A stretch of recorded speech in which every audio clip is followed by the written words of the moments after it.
já ouviu falar na escritora afro-portuguesa Grada Quilomba e na teórica indiana Spivak?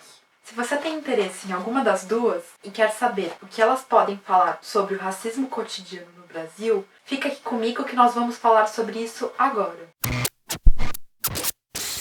Grada Quilomba é uma professora universitária, escritora, artista interdisciplinar e psicóloga. Ela nasceu em Lisboa, Portugal, em 1968, em plena ditadura salazarista. Seus avós vieram de duas colônias portuguesas, Angola e São Tomé e Príncipe. Logo na infância, foi percebendo que o mundo em que ela habitava não falava sobre ela, sobre a vida dela ou a de seus familiares. Ela cresceu em um bairro guetificado, era um bairro habitado majoritariamente por imigrantes. Ela conta que os outros portugueses viam aquele bairro como um território estrangeiro. Inclusive, muitas outras línguas eram faladas nesse bairro, além da língua portuguesa. Esse dado é importante para a gente entender como a lusofonia é uma ideia equivocada, porque nos países de língua oficial portuguesa, muitas outras línguas, além da língua portuguesa, são faladas. Algumas pessoas nascem falando outra língua e vão aprender a língua portuguesa somente na escola. É o caso do quimbundo, que é uma língua falada em Angola, na região de Luanda.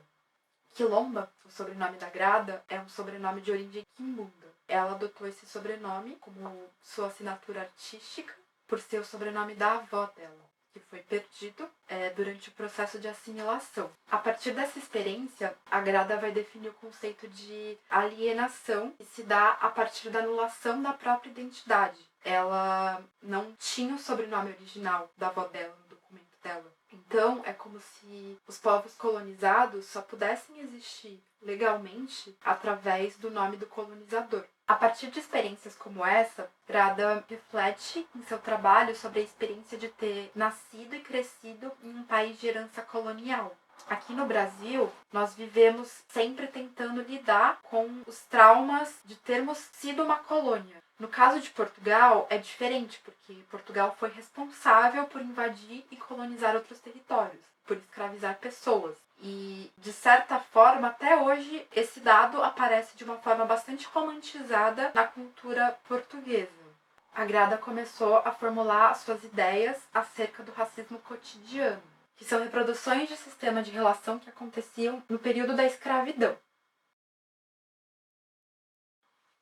Por que isso é importante para nós que vivemos em uma ex-colônia? Porque o nosso sistema, as nossas relações sociais e a base econômica continuam reproduzindo essa visão colonialista, patriarcal e racista.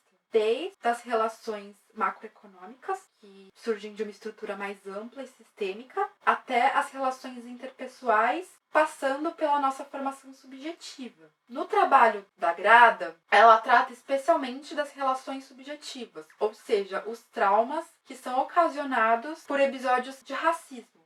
Em seu livro Memórias da Plantação, que surge de sua pesquisa de doutorado realizada na Alemanha, a Grada entrevista mulheres afro-alemãs e trabalha com relatos autobiográficos de duas delas.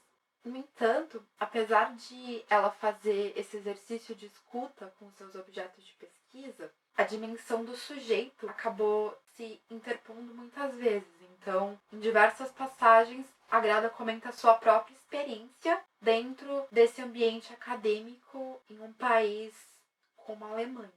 Por exemplo, em algumas passagens, a Grada relata que foi muito difícil para ela terminar o doutorado, sendo uma das únicas estudantes negras. Em diversos momentos, ela era questionada se ela não gostaria de terminar sua pesquisa em casa, como se aquele não fosse o lugar dela, né? Ou quando ela precisava transitar entre os espaços da faculdade, por exemplo, a biblioteca, diversas vezes ela era impedida e precisava mostrar os documentos dela para provar que era uma aluna, ao passo que os estudantes brancos não precisavam dizer nada. No entanto, essa questão diz respeito a todas as mulheres, porque o patriarcado, ele é essencialmente colonialista, certo?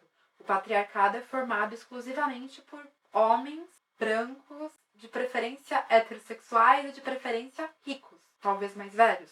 Homens pobres e homens negros não compõem o patriarcado, eles são massa de manobra para o patriarcado. Do mesmo jeito que mulheres brancas podem se beneficiar da estrutura patriarcal por serem brancas, ainda que elas não componham o patriarcado. O olhar patriarcal incide sobre os corpos de todas as mulheres através de uma perspectiva colonialista, colonizando os nossos corpos e a nossa maneira de pensar e de agir. No entanto, as mulheres negras são duplamente colonizadas por serem mulheres e por serem negras, e com certa frequência por serem pobres. E é por isso que o feminismo precisa ser anticolonial. A Grada vai trabalhar com a ideia de descolonização do conhecimento, que vai contra a noção de que existe um conhecimento universal, objetivo e neutro, que é uma ideia formulada com o intuito de tornar todos os outros discursos marginais. Ela se reflete frequentemente em comentários como isso é só a sua opinião, isso não é o que acontece de verdade, ou você está exagerando. Até coisas mais graves e severas, como, por exemplo, essas diversas tentativas de interpelação que a Grada sofreu com o intuito de proibir que ela estivesse circulando em ambientes acadêmicos. A noção de descolonização do conhecimento se reflete muito na obra artística da Grada, através da ideia de interdisciplinaridade, que vem com o objetivo de mostrar que os conhecimentos, de certa forma, estão interrelacionados e passam pela noção de sujeito, passam pelo próprio corpo. A memória do mundo está no próprio corpo. Enquanto uma mulher negra, a experiência da Grada é centrada no corpo, né? O corpo é uma questão central na medida em que ela não pode esconder isso, ela não pode fingir que ela não é negra. É sempre a primeira coisa que aparece nela. E pensando nisso, ela traz o conceito de performing knowledge, performando o conhecimento. Então, ela produz instalações artísticas, leituras performáticas do seu trabalho teórico, com o intuito de chamar essa atenção para o corpo e para o sujeito, né? Isso é um ato político na medida em que ela está ocupando o espaço de sujeito. Então, disso a gente pode trazer o conceito de sujeito e de objeto, que é um conceito definido pela Grada em seu trabalho. Para a Grada, o sujeito define quem tem a capacidade de nomear a sua própria realidade e a realidade dos outros. E o objeto é aquele que está nomeado pelo sujeito dentro de um determinado sistema. Ela também subdivide o sujeito branco e o sujeito negro. O sujeito branco, ela define como alguém que está cindido em duas partes, uma parte que aparece sempre como benevolente, com qualidades positivas, e a parte interna, que no fundo é maléfica, perversa, mas é sempre escondida, sempre ocultada. E o sujeito negro, ele é definido pelo sujeito branco, dentro do sistema do racismo. Isso quer dizer que, sim, os sujeitos negros, as pessoas negras nunca disseram nós somos negros, nós somos diferentes. Do mesmo jeito que os indígenas também não disseram nós somos índios. Não, isso nunca aconteceu. O que aconteceu foi que pessoas brancas invadiram outros territórios e disseram você é indígena, você é negro, você é asiático, porque nós somos brancos. Então o sujeito negro, para a Grada Quilomba, é o sujeito que é definido dentro do racismo pelos sujeitos brancos. E essa definição acontece pela perspectiva do sujeito branco. Os sujeitos negros não têm o direito, pelo racismo, pela estrutura racializada, de dizerem quem eles são. E o que acontece com isso? Através da projeção, o sujeito branco transfere para o sujeito negro tudo aquilo que ele tenta ocultar. Então, o sujeito branco procura reiterar de diversos modos a visão de que o sujeito negro é perigoso, é potencialmente violento, é agressivo, é primitivo e, portanto, ele precisa ser educado, ensinado, é raivoso, portanto, ele precisa ser punido e contido. E ele usa isso a seu favor, ele usa isso para justificar mecanismos que favorecem o seu próprio sistema. Como isso acontece na prática? Na escravidão acontecia pelo capataz, por exemplo, que caçava os negros fujões, que eram pessoas que se rebelavam e iam em busca de outro modo de vida. Hoje se resolve através do genocídio e do encarceramento aqui no Brasil. A escravidão é uma forma de desumanizar o outro e transformar o outro em objeto. Por isso que, como eu já falei, a possibilidade de ocupar a posição de sujeito do discurso, que é exercitada pela Grada, é importante. Esse espaço de escuta que ela cria é importante. A Grada vai trabalhar muito com a ideia da máscara, que é uma metonímia para tudo isso que a gente vem falando desde o começo do vídeo. A máscara é a expressão máxima para a Grada dessa violência que consiste em ser roubado da sua autonomia de expressão e do seu exercício subjetivo. Ela traz a imagem da escrava Anastácia, que usava uma máscara para não poder falar, e essas máscaras eram comuns nas plantações e nos engenhos, com a justificativa de que sem elas as pessoas escravizadas iriam comer a cana-de-açúcar. Mas na verdade o que a Grada diz é que as pessoas escravizadas precisavam usar a máscara como uma forma de não poder falar, porque se elas pudessem falar, as pessoas brancas, ou melhor, o sistema da branquitude não estaria preparado para escutar as verdades dolorosas que elas teriam para contar. Tá, mas isso aconteceu há alguns séculos. O que isso diz sobre o mundo de hoje? Nesse ponto, ela conversa bastante com a teórica indiana, Gayatri Spivak. Nesse ponto, a Grada conversa bastante com uma teórica indiana chamada Spivak.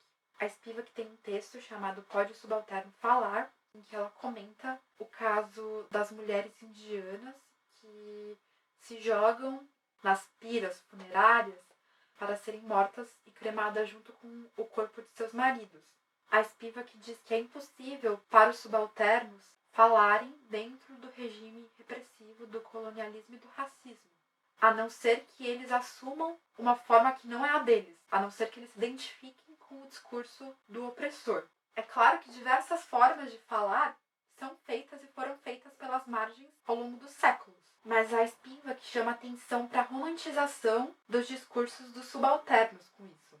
Ela sempre lembra que não há como falar dentro de um regime repressivo como o do colonialismo, porque mesmo quando você fala, quando o subalterno fala, não há autorização para escuta, não há espaço de escuta. Uma prova disso é que diversas escritoras negras que escreveram há muitos séculos, há muito tempo, só estão sendo lidas hoje. Por exemplo, a Maria Firmina dos Reis. Ela não foi lida na época dela. Ela não teve autorização para ter um espaço de escuta. Tá, mas o que significa falar enquanto subalterno e não falar em nome da subalternidade? Um caso muito recente, que tomou certa proporção midiática, foi o caso do Lucas no Big Brother. O Lucas, para todos os padrões hegemônicos, ele é pobre demais, negro demais, ele demonstra muito suas emoções, ele tem a personalidade muito forte. Ou seja, ele é tudo o que a estrutura colonial não quer. Ele poderia simplesmente não existir, porque pessoas como ele, pessoas como o Lucas, são aniquiladas e assassinadas diariamente. E o que aconteceu com o Lucas? Ele foi punido por ser quem ele é. Ele sofreu inúmeras repressões e violências. No entanto, o que chama a atenção é que ele sofreu repressões e violências por outras pessoas negras. Ele sofreu repressões e violências por pessoas que deveriam estar ao lado dele e apoiar ele. A diferença é que essas pessoas eram pessoas com uma carreira mediática, ou uma das pessoas que não era uma pessoa famosa na mídia era uma pessoa com uma carreira acadêmica. Ou seja, essas pessoas tiveram autorizações para falar, coisa que o Lucas não teve. O Lucas era uma pessoa anônima, o Lucas era uma pessoa sem dinheiro. Apesar dessas outras pessoas terem autorização para falar, elas não podiam falar em nome da subalternidade. Elas podiam falar em nome da mídia, da academia, estruturas que são racializadas, que são racistas. Portanto, quando elas se dirigiam ao Lucas, quando elas reprimiam o Lucas, elas estavam usando a máscara do colonizador, a máscara determinada pela Grada Quilomba. Elas estavam levando a mensagem de diversas estruturas racistas, elas não estavam levando em frente a mensagem da subalternidade. E aí, o que você achou disso tudo? Comenta aqui para eu saber. Se você tiver alguma outra indicação de leitura, ou achar que tudo isso diz algo sobre algum episódio da sua vida, pode deixar também nos comentários.